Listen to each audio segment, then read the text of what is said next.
Isang araw ng Desyembre, naglalakbay ang pabortaba sa Ilog Pasig patungong Laguna. Ito ay isang bapor, ngunit hindi ganap na bapor. May kapintasan, ngunit di matuligsa. Sa kuberta ng tabo ay puno ng mga reverendos at ilustrismos na nag-uusap.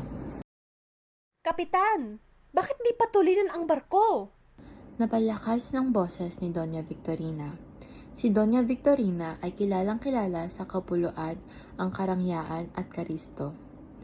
Makikita lagi ang Doña sa pagtitipon at dahil sa kanyang pamangkin na si Paulita Gomez. Si Paulita naman ay napakayamang dalaga na ulila na sa ama at ina, kaya naiwan sa pag-aalaga ng Doña. Sasadsad tayo sa bukidang iyan, Doña Victorina. Habang pinagtatalunan ng mga sakay ang pagtutuwid sa palikong-likong ayos ng ilog, ay biglang nagsalita si Simon. Ang lunas ay napakadali. Bumukay ng kanal sa Maynila, magbukas ng bagong ilog at tabunan ng ilog Pasig. Sa panukalang ito ay malaking pera magugugol, Ginong Simon, at masisira ang mga kabayanan. Pwes, sumira. Gamitin ang mga bilanggo at bihag upang walang perang gugugulin sa paggawa.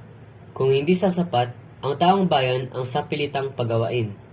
Sa ganyang paraan, nayari ang malalaking piramide sa Ehipto, ang lawang Moeris at ang Coliseo ng Roma.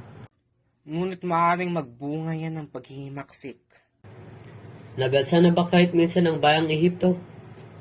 Kaya hindi na kaya kanap ng taga-Ehipto. Ang lupaing ito ay maraming beses nang naghimagsik dahil sa sapilitang paggawa. Tila, napasigaw si Simon sa sobrang inis. Ang mga pulong ito ay hindi na muling maghihimagsik.